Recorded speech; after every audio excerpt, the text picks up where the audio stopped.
What up, everybody? What up, everybody? What up, everybody? Welcome back to another episode of AC Reviews the World. I'm your host, AC the Engineer, and we are at episode 56. Yep, we're at episode 56 now. Moving on along. You know, we never miss. Always here Tuesday, Friday, and Saturday. So, hey, remember to hit that like button, subscribe button, hit that notification bell so you can be up to date on all the videos I'm dropping. Like always, we got a lot of things to talk about. I got 7 topics, 7 different situations that we need to discuss and that we need to review the world together. But we got crazy things going on. We got family dead in San Francisco. We got to go over we got some air tag stuff. Air tags leading to a couple abductions. Crazy stuff going on. But that is the world we live in, and we got to review it together. We have to review it together. Hope everybody's having a good weekend. It is Saturday, October 18th, 2025. Yep, and it's right after 8:15. Hope you're gonna have a good weekend. You either relax or if you got to work, go make that money. But you know how I like to do it. I like to jump right into it.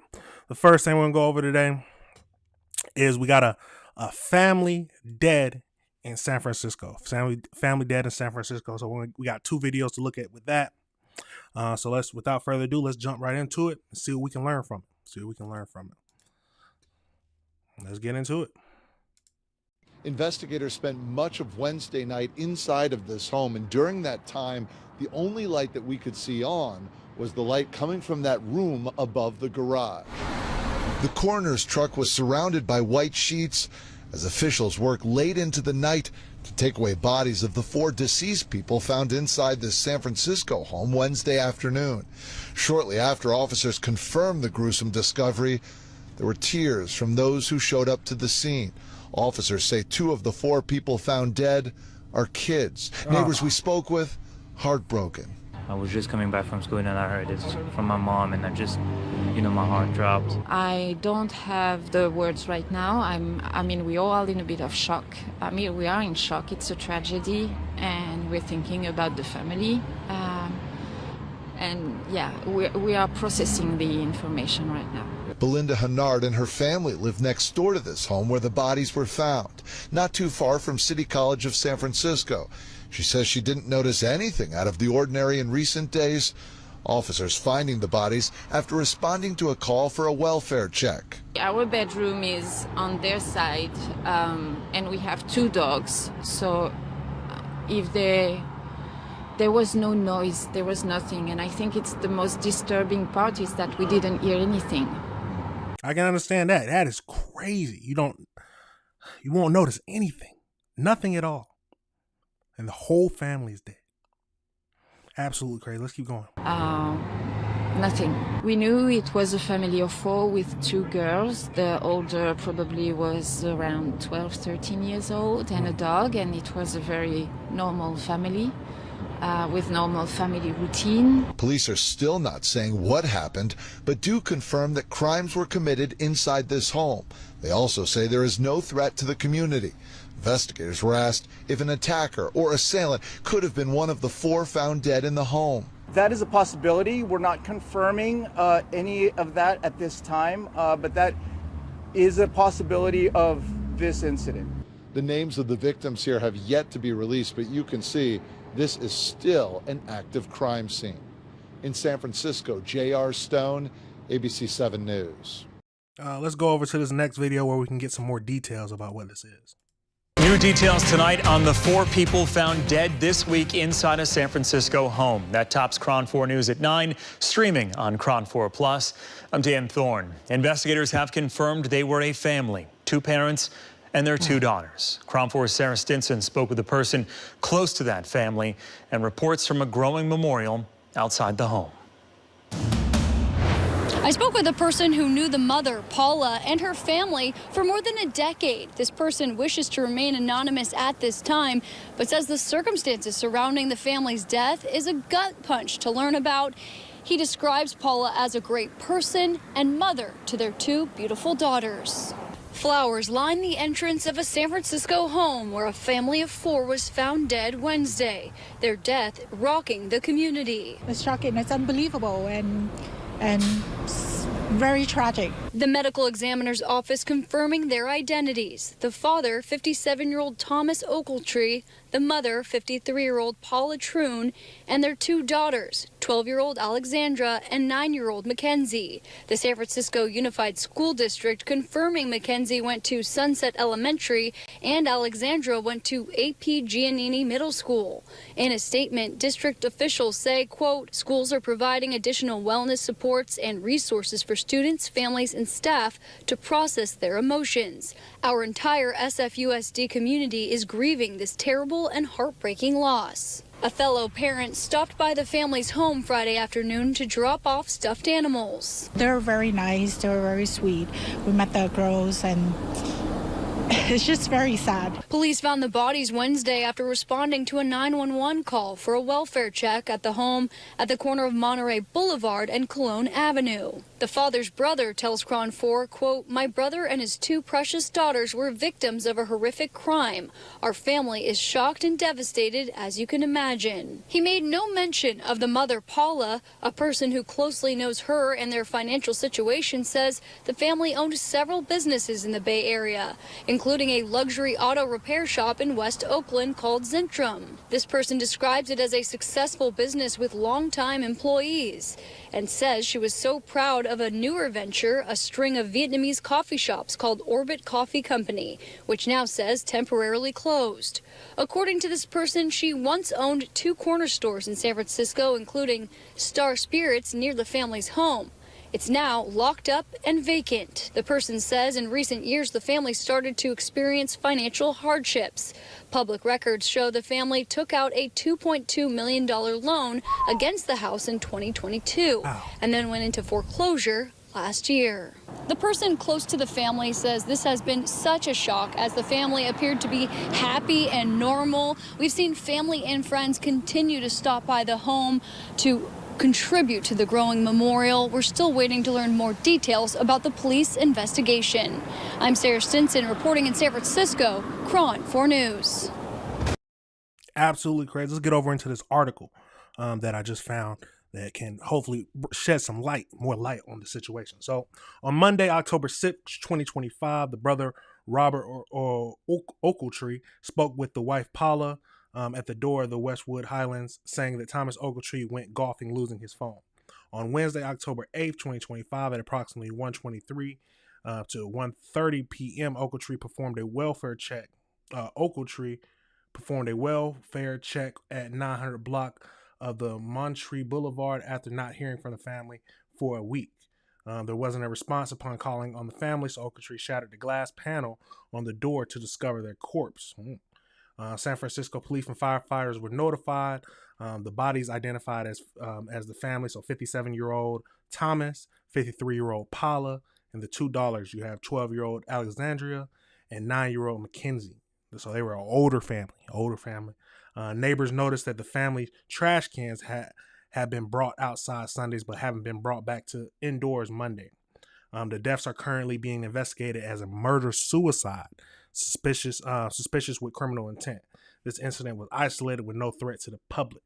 Although this case is pending, it seems that as though it has been the work of a single assailant who is thought to be the mother/wife of the household, Paula. Oh my God. Because the daughter and husband corsets were found in their own beds while she was found hanging in the garage. God. The motive is severe financial distress. The family have had many failed businesses, including a coffee business, deli, auto repair garage, and liquor store. They had credit card debt, and a bank sued her due to a $2.24 million default mortgage. The house was under foreclosure. Absolutely tragic. Absolutely tragic. So going through all this financial stress, she ended up sounds like she took the life of her 2 daughters, her husband, and then finally killed herself. Absolutely crazy. Absolutely crazy. It's a tragic situation. Finances can weigh heavy on anyone's heart. That's a tragic situation. I wasn't expecting that. I was not expecting that. Be sure to check on your family, y'all. Be sure to check on your family. A lot of credit card debts. The house was defaulting. I think everything probably felt like everything was closing in on her. Absolutely tragic. I will never understand, I guess, because I've never been in that situation where you would want to take your family's life with you.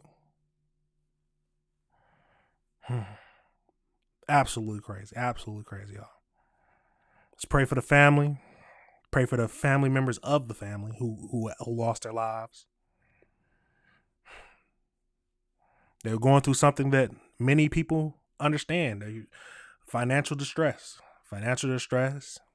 They had way more than a lot of people, having defaulted on a $2.4 million mortgage, businesses closing down. But that feeling of everything closing in, everything you worked hard for, can happen to anybody. It's an absolutely tragic situation. I don't feel like I would never advocate for anyone taking their own life, especially if you try to take your family's life with you. It's a tragic situation all around. Let me know your thoughts on that situation, y'all. Let me know your thoughts. It's a crazy world. Many people are suffering. Some people are doing good. Some people doing bad. You never know what's happening. But that's been how it's been going on for all our lives. Some people can handle it. Some people can't. And some people do the unthinkable. Let me know if you disagree with anything I said. Let me know how you feel about that whole situation. Absolutely crazy, y'all. Absolutely crazy. Let's get over. We're going to pivot over into, we got a teen shooter has been sentenced to life. I'm not mad at it. If you shoot up a school, you need to get punished heavily. I don't care about the situation, unless you're defending yourself because you feel like your life was in danger. But at the school, you shouldn't feel like your life is in danger. No one else should be threatening you with taking your life. If so, speak out to someone. And then you got the situations where people are being bullied. I've been bullied in school, but my thoughts were never to unalive the bully. But let's get over into it and see what this whole situation is about. We got 2 videos to look at, so let's jump right into it. A judge has sentenced a 16-year-old to life in prison for the 2024 murder of a student inside Joppatown High School. Alexa Ashwell is live outside the Harford County Circuit Courthouse with reaction. Alexa. Maxine, defendant Jalen Prince has been sentenced to a total of 80 years in prison in connection to the murder of Warren Grant. 80 years? Silence inside the courtroom here inside Harford County Circuit Court as a judge sentenced Jalen Prince for the murder of fellow Joppatown High School student 15-year-old Warren Grant, a total of 80 years. Count 1, first-degree murder, the judge sentencing Prince to life, suspending all but 75 years in prison. And count 2, use of a firearm and commission of a crime of violence, 20 years, suspend all but 5 years, to be served consecutively, meaning after the count 1 sentence, followed by 5 years supervised probation. We're happy with the result. It's a substantial sentence. The Harford County State's Attorney following the sentence. We ask for strong sentences for any violent crime, but most specifically, we just cannot have our children going to schools and not being safe, and we cannot tolerate gun violence in schools, and we will not tolerate that here, which is why, we asked for the sentence that we did in this case. Back in May, a jury convicted Prince of the first-degree murder of Warren Grant back in September 2024. Investigators say an argument over a girl inside the bathroom ended with Prince pulling out a gun from his backpack and fatally shooting Grant. Inside court, victim impact statements were read from nearly a dozen family and friends of Grant, including his father. The state's attorney arguing Prince was not able to be rehabilitated, highlighting his record with the Harford County Public School System, at least 18 incidents, including assaults, and more than a dozen incidents at Charles Hickey School, run by DJS, before and after his murder trial. So he golly, he just sounds like he was a bad kid. Sounds like he was a bad kid. 18 incidents. Absolutely crazy. Let's keep going. He has this long-standing history of violence that we've seen in the school system.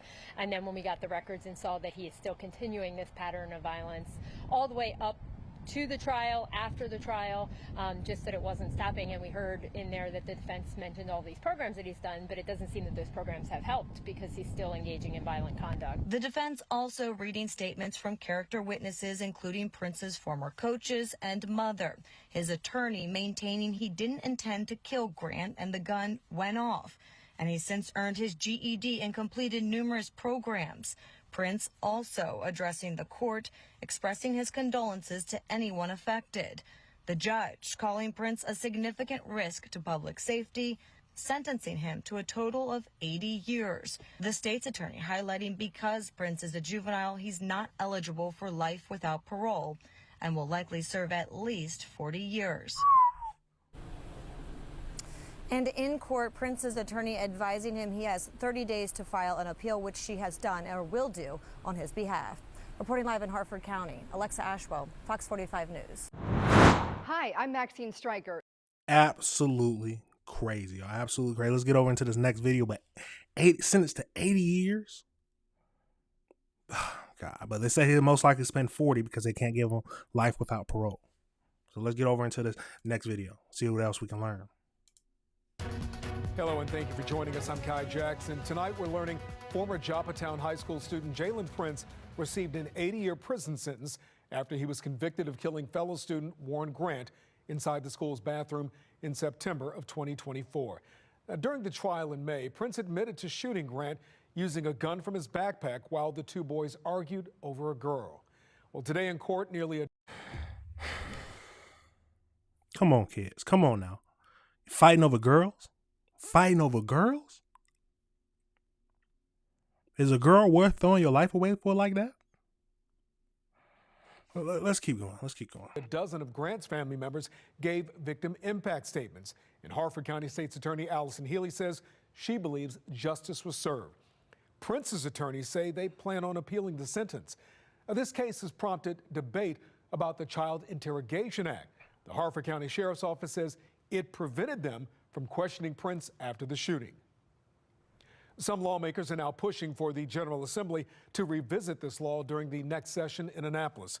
Fox 45's Vincent Hill has the very latest on this debate. Well, on the day of that shooting, Sheriff Gaylor upset that he could not talk to the prime suspect, now convicted killer, and he wants the Child Interrogation Protection Act to go away. Inside a Harford County courtroom Tuesday, 17-year-old Jalen Prince sentenced to 80 years in prison for the deadly 2024 Joppatown High School shooting. Hey, Sheriff, thanks for joining me. After sentencing, Fox 45 speaking with Harford County Sheriff Jeff Gaylor. I spoke about this, sadly, the day of this shooting. Despite the conviction. And again, the gun in this case remains outstanding. We haven't recovered it. Sheriff Gaylor says the investigation was hindered because of Maryland's Child Interrogation Protection Act, passed in 2022. This is an individual who is, yes, young, but he made a decision to do a very adult criminal thing, and that was to take another person's life. The act prevents law enforcement from questioning a juvenile without permission from a parent, legal guardian, or attorney. But supporters like the Maryland ACLU says it protects juveniles. That adults on average don't have a strong understanding of their Miranda rights. Allowing parents to give consent to an interrogation of their child might sound like a good move, but they are simply not qualified to advise their children about the risks of waiving their rights. However, lawmakers like Baltimore County Delegate Robin Grammer have long sounded the alarm. It's really a bastardization of the justice system. It has nothing to do with protecting someone from incriminating themselves. Grammer pointing to how the law affects the victims of juvenile crime. What they've done is they've created a situation where, in a lot of situations, it becomes impossible to see justice served. With exactly 3 months until the 2026 legislative session. These laws, they're very extremist, they're very lopsided, they don't serve youth and they don't serve the communities that we're elected to protect. Grammer is hoping for at least one change to come out of it. I don't think there's any salvaging this law. I think we need to do away with it completely. A sentiment shared by Sheriff Gaylor. I would certainly like to see them rescind this one. Law enforcement from across the state have voiced similar frustrations. The Eastern Shore delegation says they plan on proposing amendments this upcoming session. At DJS, Vincent Hill, Fox 45 News. I'm Kai Jackson. Thank you for absolutely crazy. Absolutely crazy. Kids are getting younger and younger, throwing their lives away for something stupid. I want to know what his upbringing was like, but obviously his upbringing could have been good. Could have been good. He could have had some role models in his life. He could have just been a bad kid. At least that's what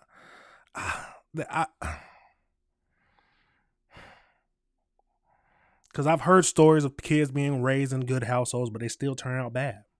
But then I've heard the former where they're just like their parents. Their parents are bad, so they grow up bad. Nature over nurture.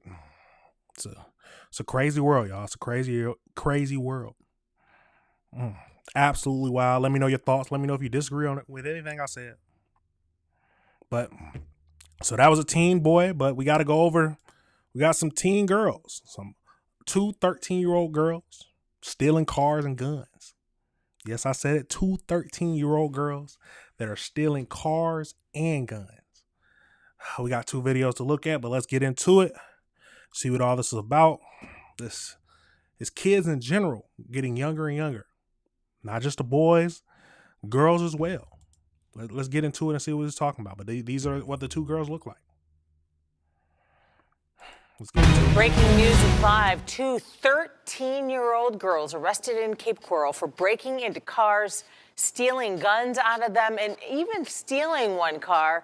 Neighbors gave us the security camera video last week of the girls pulling on car handles outside homes looking to loot. Thank you for counting on Gulf Coast News. I'm Kelly Burns. And I'm Peter Bush. Police say the girls were looking for unlocked cars. Gulf Coast News reporter Natasha Casal is live in Cape Coral talking with the owner of one of those cars. That's right, Peter. I spoke to the owner of that black Nissan behind me off camera, and she says she's happy that the girls are charged and hopes that they've learned their lesson. Caught on camera and now cuffed. You see 2 girls pulling on car door handles outside apartments on Southwest 1st Avenue last week. I spoke to one of the victims off camera, and she claims the girls started their crime spree here at this home before making their way across the street into her black Nissan. That video helped Cape Coral police arrest 13-year-olds Callie Hill and Lizette Porter. Police say the 2 looked for unlocked cars in different neighborhoods. In the course of a weekend, police say they stole dozens of personal items, credit cards, 2 handguns, and a car. So in this case, it was a crime of opportunity. So they were going around looking for unlocked vehicles, and they found several. They say the girls drove. Keep your vehicles locked, y'all. Keep your vehicles locked. And then if you keep your gun in your car, yeah, just definitely make sure it's locked at that point. Absolutely. Around in the stolen car to gas stations and fast food restaurants. Police arrested the girls thanks to neighbors and social media posts. So now they are accountable for their actions. And Cape Coral police are reminding residents to please lock your doors. Reporting live in Cape Coral, Natasha Casal, Gulf Coast.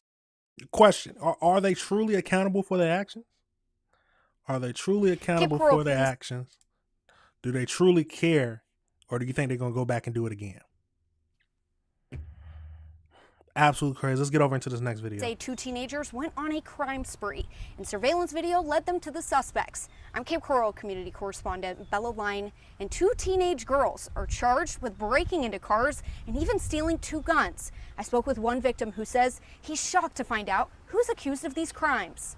Where the gun was. This is what Gabriel Canalone says he woke up to last week. There's stuff thrown all over the place. A ransacked car and a phone call from Cape Coral police. He says police found his wallet as they were investigating a crime spree. Canalone looked to see what else might be missing. My center console was open, which where my gun was at. Cape Coral Police Public Affairs Officer Mercedes Simon says there were multiple victims of car break-ins. Simons told me these 2 13-year-old girls are behind it, and police believe there could be more victims. That's why we're showing you their mugshots. They're accused of taking credit cards, 2 guns, and a car. The dates were between October 13. We got to back it up, son. Let's look at them. 13 years old, y'all. 13. Out here checking cars, stealing guns, credit cards, going on joyrides. But look, she's smiling. She kind of smiling. The one on the left. I would think that if they were caught, I would think that if they really felt sorry, they'd be crying right now. Because no 13-year-old wants to be in a mugshot in jail. But they seem tough. They seem tough.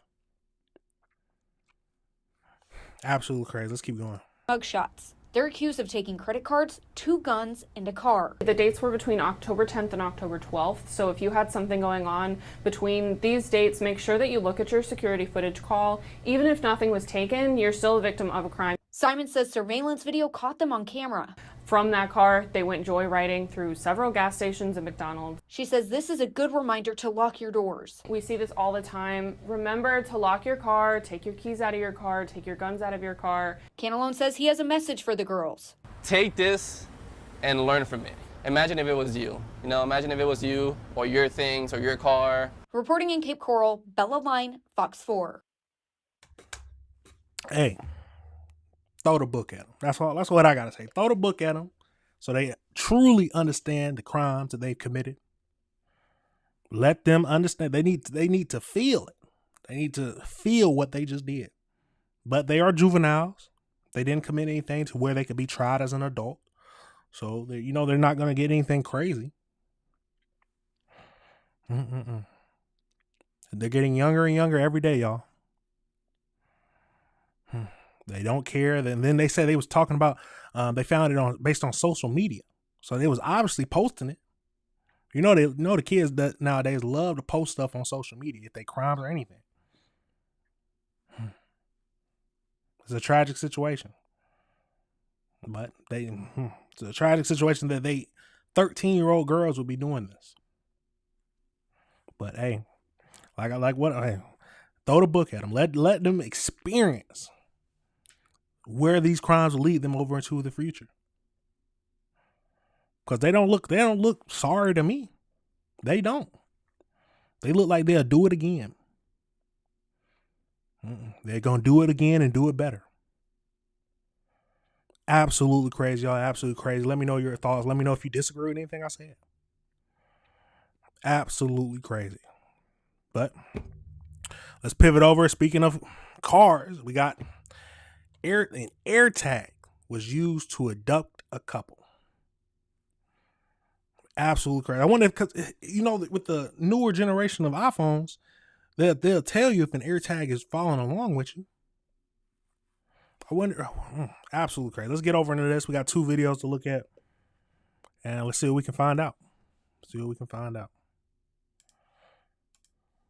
This is the moment police say 2 suspects ambushed a Florida couple at gunpoint near Tampa, forcing them into their garage before the home's alarm went off and the suspects fled. Can you just step out in the car real quick for me? Almost 2 months later, police say they've now caught the attackers thanks to something very small taped under the victim's vehicle. In the search of their vehicle, our detectives did find that Apple AirTag, and you know, that really broke the case for us. People use AirTags to track everything from their car keys to luggage. The Hillsborough County Sheriff's Office says records tied that hidden Apple AirTag to 26-year-old Luis Enrique Charles, who was arrested last week along with 32-year-old Omarty Maldonado Rodriguez. How worried should people be about some random person dropping a tracking device on their car on their way home? Well, I don't think they should be paranoid about it. Just keep your situational awareness about yourself. Apple telling NBC News AirTag was designed to help people locate their personal belongings, not to track people or another person's property, and we condemn in the strongest possible terms any malicious use of our products. Apple's website spells out how people can get alerts about nearby tracking devices like AirTags, but police say in this case, the victims were not notified. Typically, it's on your settings, whether you can be notified whether the AirTag pops in on your phone or not. Fearing for their safety, the couple asking not to be named, but telling NBC News that they're disappointed that some are using technologies to tag and follow innocent people in order to cause harm instead of good. Police are still searching for a motive as the investigation continues. Jesse Kirsch, NBC News. Absolutely crazy. You mean to tell me this man was stupid enough to have his information on the AirTag so they could track and find him? Hey, anybody who does this, they was obviously trying to do something crazy. They tried to take him into the house, but then the alarm actually set off and scared them away. Luckily, the alarm was on the door. They are lucky because we don't know what they would have done. We truly don't. Let's get over into this next video and see if they give us any more information.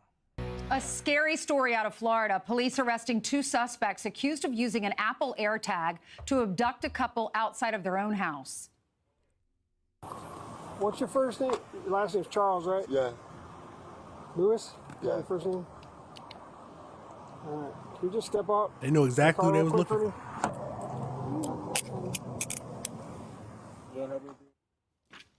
These 2 suspects are accused of sticking the location tracker onto the bottom of the couple's SUV and then following their vehicle before holding them at gunpoint. Chief Deputy Joseph Maurer at Hillsborough County Sheriff's Office joins us with more. Good morning to you. Good morning, Ainsley. Good Thank you morning. for having me. Well, thanks for coming on. And you actually used that AirTag to track down the suspects, right? What happened? Yeah, so absolutely. So after you know the initial deputies arrived on scene, our detectives arrived on scene, and we were able to canvass the area. And then we noticed on the victim's vehicle there was an Apple AirTag affixed to the rear bumper. So the detectives, with all tenacity and diligence, followed up on that, worked with Apple. We were able to identify who purchased that Apple AirTag, and it linked to Mr. Charles and the suspects. Wow, the in this suspects, case. I know that they put them in their garage, closed the door. I'm sure they were scared out of their minds. And then their house alarm went off, or some sort of an alarm went off.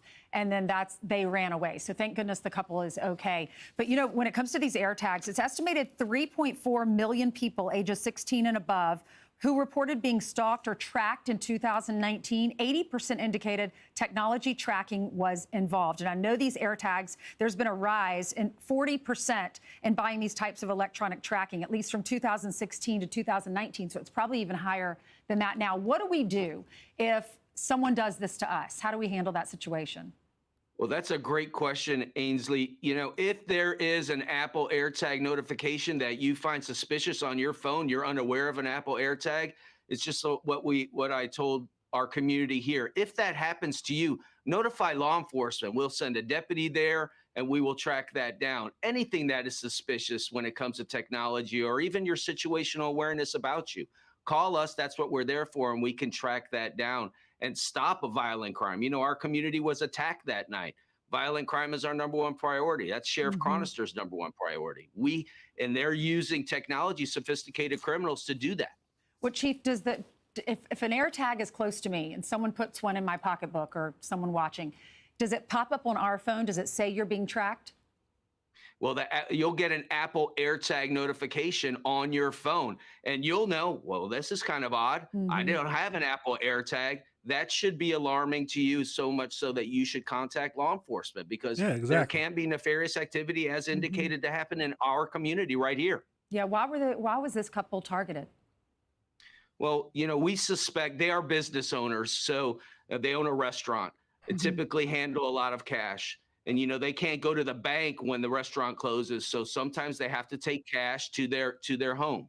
So be really cognizant, business owners, jewelers, any type of business owners that handle cash, be cognizant of your surroundings, particularly Apple AirTags, anything you notice that can be suspicious, and notify us immediately.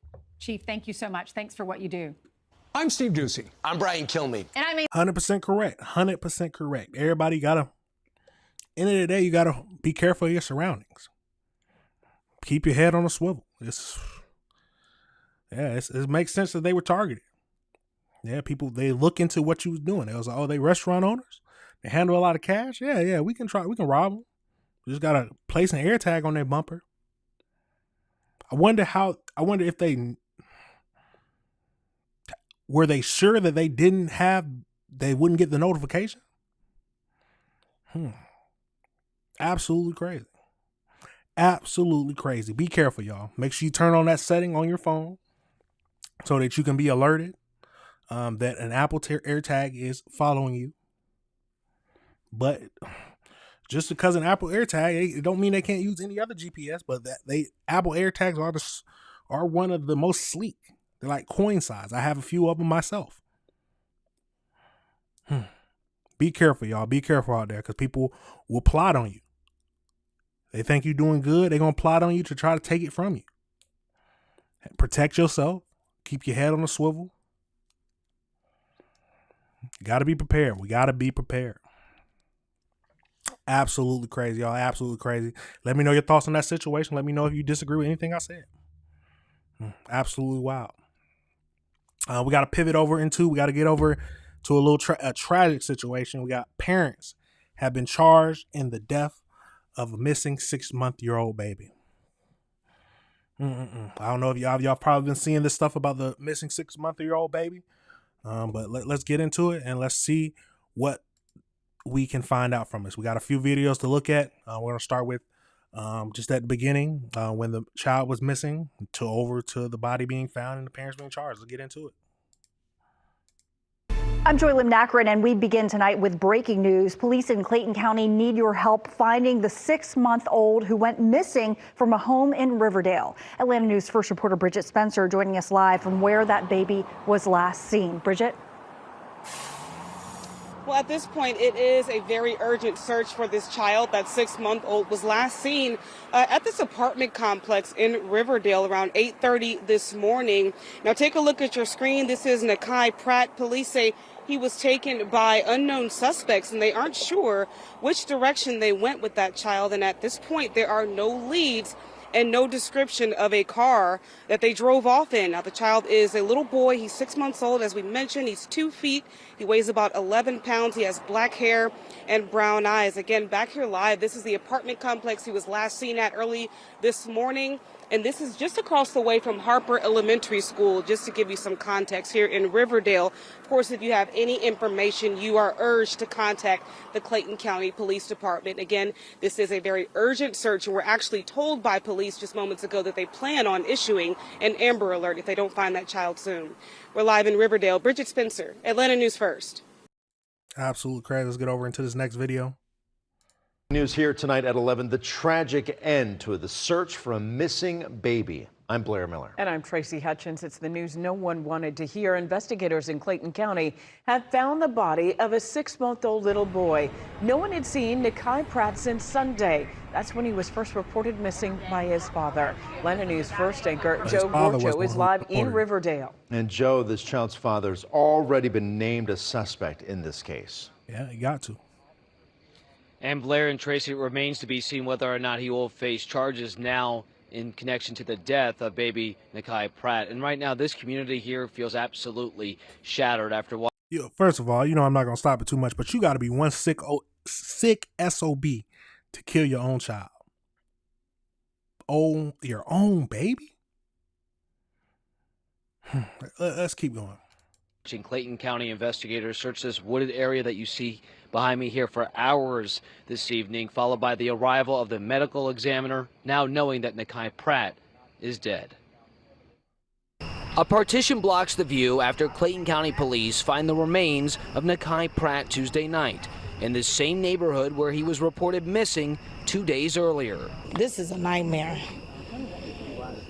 Make you want to hold your kids tighter at night. Police searched everywhere for Nakai, from under homes to dumpsters, and ultimately focused on this wooded area this evening. This is going to hurt the community really, really bad.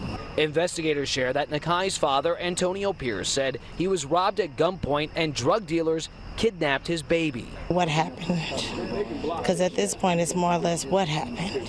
Clayton County police didn't feel Pierce's story added up, and they did not issue an Amber Alert Sunday morning, as would be typical in a missing child situation. Instead, investigators suspected foul play. Clayton County police say Pierce is a suspect, and he's currently in custody on unrelated charges to Nakai's disappearance, now his death. Has it been difficult in the neighborhood over the last couple of days? Yeah, people have wanted to know what's going on. People have been asking questions. People have been, just talking and saying what they remember from that day. How do you think this will affect the community in the days and months to come? We're going to feel it for a while. We're going to feel it for a while. So Pierce, the father of Nakai Pratt, does have a court appearance scheduled for tomorrow for those unrelated charges, again, not in connection to the disappearance or the death of his son. And like I mentioned to you, Blair and Tracy, at the beginning of this story, we have reached out to find out if he will now face charges in relation to Nakai's death. Back to you in the studio. Absolutely crazy. Absolutely crazy. Let's get over into this next one. So this is the mother and the father. It is a murder case that has rocked a Clayton County community to its core. Right now, the parents of a 6-month-old baby are facing charges in their own child's death. I'm Brooks Baptiste. And I'm Syria Sandlin. Atlanta News First Don Shipman is live with the First Alert breaking news tracker outside the Clayton County Jail. Don, you've been going over both of the parents' arrest warrants.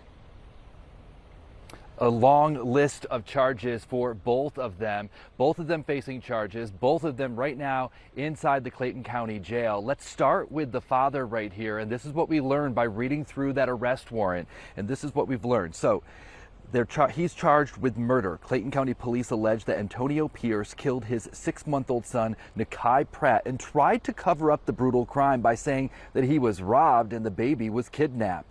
Police had said from the start that Pierce's story just didn't add up. He was first arrested on making false statements and then hit with that new charge, including malice murder. The baby's mother, Nicolette Pratt, is now under arrest too. She's charged with party to a crime and making false statements, among others. Authorities say that she intentionally tried to mislead police and conceal her baby boy's death. What? A mother and a father? Jeez. It's a tragic situation, y'all. It's a tragic situation. A mother and a father conspiring. The dad killed them. The mother hiding it. They don't need to be out here with the rest of the public. They need to be in jail for the rest of their lives. Kai's body was found Tuesday in a trash bag in the woods behind a Riverdale apartment complex. Police say that he had a head injury. People who live there, they're still trying to make sense of this crime. I'm heartbroken. These little ones, they just, the families that live here, they do love their kids. This is a very family-oriented place, but the kids, this is going to hurt the community really, really bad. And we've learned that Nakai's twin sister is now in the custody of Georgia's Division of Family and Children's Services. We're live here in Clayton County. Don Shipman, Atlanta News First. Well, that is a crazy situation. Absolutely crazy. Now let's get over into this last video. They're actually appearing in court. So let's get into it. Day. The parents of 6-month-old baby Nakai Pratt appearing in court today in Clayton County. Nakai's mother, Nicolette Pratt, was given no bond on 2 charges of making false statements and being party to the commission of a crime. She will be back in court on November 12th. Nakai's father, Antonio Pierce, also went before the judge for several charges, including malice murder, which he received no bond. He will be back in court on November 10th. Just before their hearings, Clayton County Police revealed new details about their investigation. They said baby Nakai's body was found in a trash bag in the woods near the Riverdale apartment complex, and that he died of blunt force trauma to the head. We will continue to follow this story, and we will have a live report coming up at 12:30 on 11 Alive Plus. Absolutely crazy, y'all. Throw the book at them. Throw the book at them. I don't want to see them out for the rest of their lives. Killing your son, your 6-month-old, with a blunt force trauma to the head. Some people don't deserve to be parents. Sounds like the baby never had a chance. Being born to these demons, absolute demons. And then the mother, the one who you would think would be the closest to the child, just went along with it. Lied to the police. Some people might say she was scared of the father, but no, come on now. Come on now. Think about to your mother. If you had a good mother. My mama would have, don't matter if she was scared to get hurt or not, she would have told somebody. Absolutely tragic. Throw the book at him. That's what I'm thinking at the end of the day. Let me know your thoughts. Let me know if you disagree with anything I said. It's a crazy world, y'all. It's a crazy world we live in, but we got to keep reviewing the world together. Got to keep reviewing the world together. Now, that was a missing baby, but now we got to go over to a disappearance of a young woman. I spelled her name wrong. Hold on.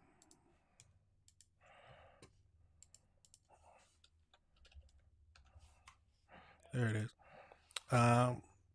So we got to go over to her disappearance. Kada Scott. See, I'm not good with names. But her disappearance, and we got some information on the suspect. So let's get over into that. We got 3 videos to look at. So let's jump into it. Like always, we're gonna go through the first one where she was reported missing, and then we got the most recent stuff where a video of the suspect appeared, where he was peeping into houses. So let's get into that. Let's get all into that. Developing tonight in Philadelphia, family and friends desperate for answers. 23-year-old Kada Scott of East Mount Airy now missing for a week tonight. Loved ones coming together to bring her home, sending out prayers and spreading the word about her mysterious and sudden disappearance. Our Jennifer Lee in Chestnut Hill, where Kada worked and was last seen. A group of Kada Scott's family and friends gathered outside the senior home where she worked, and the last place she was seen now 1 week ago. They spent hours searching for any sign of Kada. I'm a parent. I want my kid home. Family, friends, and even people who didn't know Kada Scott gathered at the terrace at Chestnut Hill Senior Living to put up flyers of her picture and search the surrounding neighborhood.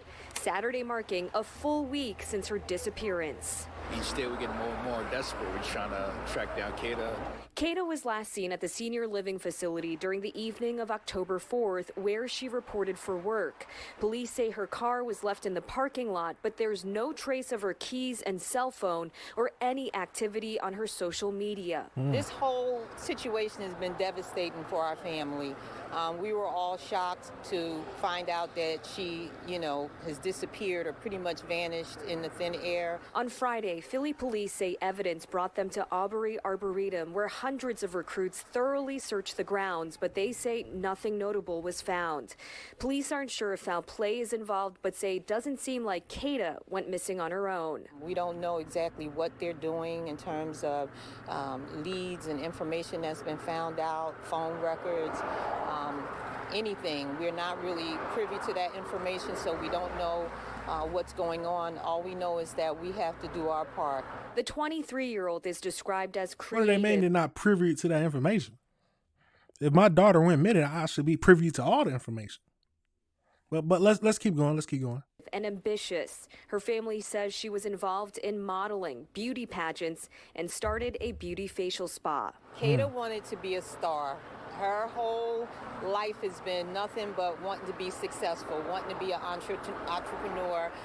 She always just wanted to be something very successful in life, and she started that at a young age. We appreciate the community and outsiders and friends like that. Anybody that can help and get Kada back home, appreciate it. Thank you.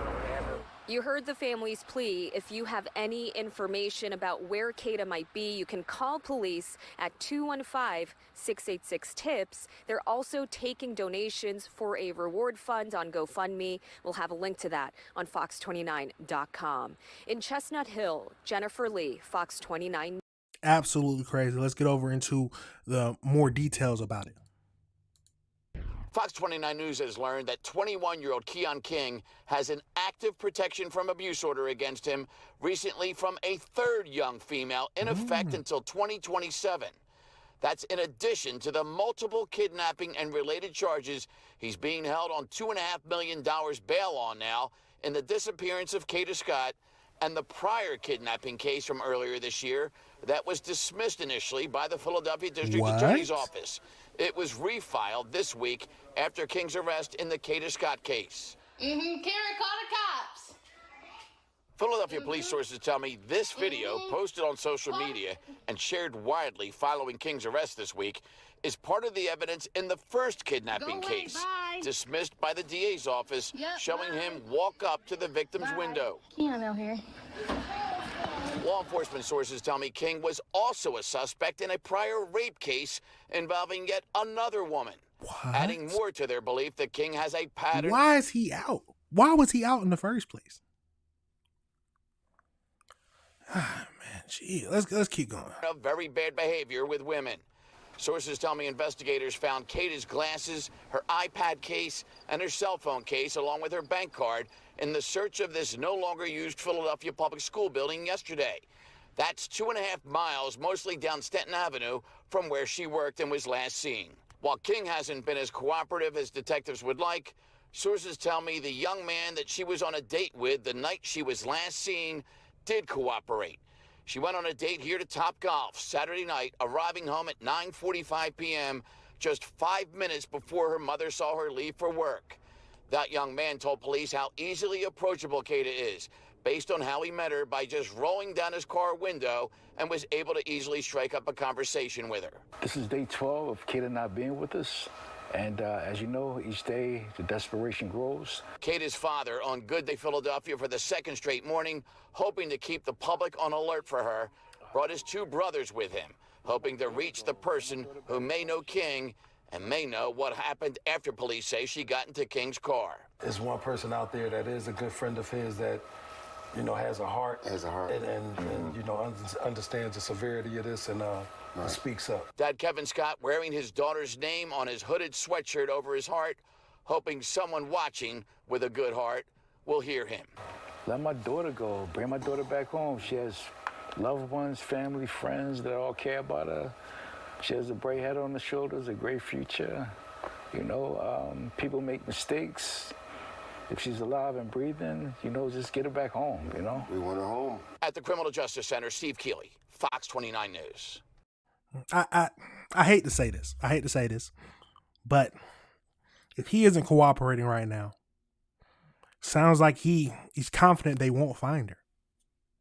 At least that's my thinking. He's confident they won't find her, so she might already be gone. I don't hope that. I hope that they can find her alive, but you have to prepare for the worst while thinking of the best.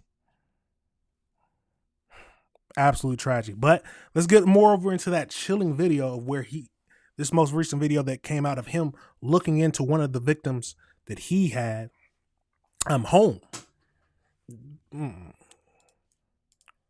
All right. We told Kada's family we would not let this story go until we have a resolution. So here's some new info. This 21-year-old Keon King, 21, who they arrested He turned himself. Probably ain't never talked to a girl in his life. Unless he was trying to, well, he probably talked to him. He just probably can't get nowhere. Let's keep And going. then they arrested him. Has been charged in connection to the disappearance of Kada. He is now being held on a huge bond, $2.5 million. So Shayna is live with more Oh, he's on gotta all get the 10% of that. charges and more on the investigation. Yeah, today marks day 13 in the search for Kada Scott, 23 years old, and you mentioned it, 21-year-old Keon King, now facing a slew of charges, including kidnapping in connection to the disappearance of Kada Scott. Now, we are learning some new details about him, but let me give you a background in terms of where we are and how we got here. Now, Kada Scott was last seen on October 4th at her job at the Terrace at Chestnut Hill Senior Living Facility. This is back on October the 4th, and her family has been searching for her ever since. Now, Philadelphia police found some significant evidence at a former middle school near Arboretum here in Philadelphia, right by Germantown, so about 2.5 miles away from where she was last seen. There, it was where evidence was found, including a bank card with her name on it, and her cell phone case was found in that abandoned lot. Then on Wednesday, a tip led police to locate Keon King's vehicle, which was parked at a condominium complex in East Falls. The car was towed and is now being processed for information and evidence, as police do believe at this point that Scott may have been inside that vehicle. Now, when it comes to the suspect, Keon Scott, 21 years old, as you mentioned, held on $2.5 million bail. He has quite the history when it comes to his rap sheet. We're learning he has a protection from abuse order against him for another woman in a separate case, which is still active until 2027. And we're going to pop up a video that's actually part of that investigation there. Ransom? The victim in that case recording him attempting to break into her property there. And then that particular case that we're talking about that you're seeing, apparently that was dismissed by the DA's office, that case. But then since... If I see him trying to go into, come on now. If I see him trying to go into the house, this is a young lady's apartment. Yeah, he would have got shot. We got to be honest about it. Come on now, absolutely crazy. Kada Scott disappearing, and since Keon King being connected to that, allegedly by investigators, the DA had refiled those charges in that case. And not Why did they drop it in the connected first to place? a prior kidnapping case, but also a stalking case, as well as a rape case as well. So he has quite the rap sheet here, which is why he's held on such a high bail at this point. We heard directly from the family of Kada Scott. We actually heard from the dad just yesterday on Good Day. This is what he had to say. With Kada not being with us, and as you know, each day the desperation grows. There's one person out there that is a good friend of his that, you know, has a heart. And you know, understands the severity of this and speaks up. Let my daughter go. Bring my daughter back home. She has loved ones, family, friends that all care about her. She has a bright head on the shoulders, a great future. You know, people make mistakes. If she's alive and breathing, you know, just get her back home, you know? We want her home. Again, that was Kada Scott's dad and her uncles on Good Day just yesterday. Now, we're live right outside of the Top Golf along Roosevelt Boulevard, and this is actually one of the locations that Kada Scott was last seen before she went missing. Now, she was last seen at the job, right? But she actually went on a date that night before returning, and so she went on this date with a separate guy, with an unrelated man, and then when she came home from her date, her mom says she saw her for a few minutes before she headed out to go to her job. So these are the two last locations that Kada Scott was seen, which is why we're live out here, hoping that anyone has any information on that. The family has a GoFundMe account. We have a link to it on our website with their own funds to hopefully motivate someone to come forward with information, but also Philadelphia Police has a tip line as well. Anybody is encouraged to come forward with information. Certainly they are looking for the safe return of Kada Scott. Guys. Please, thank you for that brand new information about she was on a date that night, earlier in the evening at Top Golf, where Shayna is. And then she went with a different guy, like Shayna said, a different guy. It's not a Keon King. And then she went to work. Yeah, that's what I understand. But the police have interviewed him about how they met and how the date went and stuff like that. Absolutely crazy, y'all. Absolutely crazy. I do have some questions. Why was the first kidnapping charge dropped? Why was that dropped? It's, like I said, you got prepare for the worst, but hope for the best. I truly hope that she's still alive. But how he's not cooperating with the police, he probably feels like they're never going to find her. He should have been in jail a long time ago. He should have never been out in the first place. But hopefully they can find her, get some closure. And this man needs to never be out with the public for the rest of his life. Absolutely crazy. Let me know if your thoughts on that situation. Let me know if you disagree with anything I said. Absolutely tragic, y'all. Absolutely tragic. Now we're going to pivot over into the last thing we're going to talk about today. We got the firefighters are warning about a new TikTok trend. I don't understand why people love to do these crazy TikTok trends and then they end up dying or getting poisoned. Y'all remember a while ago, I can't remember how long this ago. It might have been not even TikTok. This was before TikTok was popping. But it was basically like the Tide Pod eating challenge, where they would challenge kids to eat Tide Pods. I've said this before. Some kids are stupid. But let's get over into this and see what the firefighters are talking about and what's the latest TikTok trend that they're warning about. First up at 11, a warning from firefighters about a dangerous social media trend that landed a St. Pete teenager in the hospital. It's called the Jam Jar Pulse Jet. Serious burns can result from this. Silly name. Fox 13's Danielle Zulkowski is in our newsroom now. Danielle, so firefighters say they really need parents to step up and make sure this doesn't happen to their kids. Yes, absolutely. The St. Pete Fire Department says parents should talk to their children about this trend and anything that involves fire to try and make sure no other child gets burned. Being cool on TikTok could come with dangerous consequences. We had a young teenage boy set himself on fire trying to do one of these challenges, and he will be faced with life-altering injuries now. Wow. That he'll deal with for the rest of his life. Just this week, a 14-year-old boy in St. Pete landed in the hospital with burns to his legs after trying the Jam Jar Pulse Jet trend, which produces a fire hazard, an explosion hazard, an uncontrolled event that can set a house on fire or even set a person on fire. The trend involves pouring rubbing alcohol in a jar, putting a lid with a hole on top, and lighting the alcohol on fire.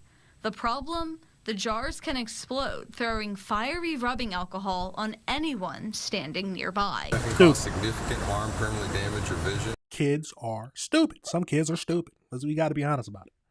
Come on now. Now, have I done these crazy things before? Like, I can't even say anything because I was stupid. I was a stupid kid too. But I've definitely done the axe with the lighter. I've definitely sprayed some axe on a desk and lit it on fire. I've done stupid, but I will admit I was doing stupid things because anything could have happened that could have ruined my life. But let's keep going. Permanently scar you. Heaven forbid it causes a laceration or something that causes life-threatening bleeding. But the fire risk is real. Ian Womack with the St. Pete Fire Department says the post is not worth the pain and says parents should stay involved with their teens, talk to them about what they're seeing online and the safety risks of lighting alcohol on fire. Just engage with kids and then also find opportunities to highlight the risk with kids, right? The risk of getting burned, the risk of setting the house on fire, so that they understand there's real consequence with these things. Womack says it takes real courage to stand up to peer pressure and avoid these trends, and parents should remind their kids of that. As far as the 14-year-old injured earlier this week, his parents heard the noise and they were able to put the fire out. The child received non-life-threatening burns to his legs. Chris? Wishing him a speedy recovery, and hopefully this stunt is a cautionary tale for anyone else thinking about trying that at home. Thank you, Danielle. Absolutely crazy. Now, I was looking at just some other deadly TikTok trends. So let's go over to this article. This was back in June 26th. Let's see, a new TikTok trend called the dusting challenge is racking up millions of views and putting teens at serious risk. It might look like another internet challenge, but experts warn it's far more dangerous. Dusting involves inhaling gases So they're hitting whippets basically, and inhaling gases from aerosol cans, especially computers and keyboard cleaners. These cans often contain chemicals like, I'm not even gonna try to say it, which can trigger quick psychoactivity high. Absolutely crazy. Younger teens are falling victim to extremely dangerous dusting challenge, saying that they experience a suffocation, seizures, heart failure, and brain damage. The numbers aren't exactly new. Back in 2020, the National Survey of Drug Use and Health reported that 2.4 million kids ages 12 and up were inhaling these, using inhalants. The rise in dusting on social media platforms like TikTok is exposing an even younger audience to the behavior. Absolutely crazy. You got food trends. What's this? What is this talking about? They're talking about cooking NyQuil with chicken. What is wrong with kids? Not to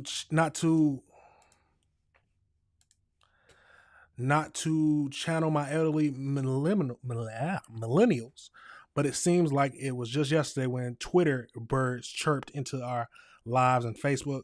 Blah, blah, blah. Food challenges turn deadly. Typical, there are certain sections of TikTok that can be lethal food challenges. Usually the dangerous food trends are related to TikTok challenges like the one chip challenge or the Benadryl challenge. For those not familiar, the one chip challenge, we know the one chip challenge. If you don't know, it's that super hot chip. Let's see. What's that Benadryl challenge? What is the Benadryl challenge? I didn't even go into more of the Benadryl challenge. I think that's where they take as many Benadryls as they can and they try to stay up. I don't understand what's wrong with kids nowadays. But I like I said, I did some stupid things, but nothing to where I truly thought that my life could end. But they might think the same way. But we got to teach our kids better. We have to teach our kids better. Trend has been forcing paper clips, push pins into Chromebook. What is wrong with people? Absolute crazy, y'all. Let me know your thoughts on that whole situation. At the end of the day, we just got to teach our kids better. We got to train. We got to tell them to not follow trends because it can be deadly. Think about what can be the lasting effects of it. And just think smarter at the end of the day. Absolutely crazy. Absolutely crazy. But that is the end of the show, everybody. That is the end of the show. A little shorter today. But hey, we went through the 7 topics. Let me know if you disagree with anything I said. Remember to hit that like button. Remember, this is AC Reviews the World, and I'm your host, AC, the engineer. Hit that like button, hit that subscribe button, and hit that notification bell so you can be up to date on all the information we popping out. But you already know these videos will be broken down. If you have any videos that you want me to review, please send them over to my email, acreviewstheworld@gmail.com, a dot after the A and a dot after the C. You already know I have to play the outro to end it. But y'all have a good rest of y'all weekend, and I will see y'all back on Tuesday. Peace.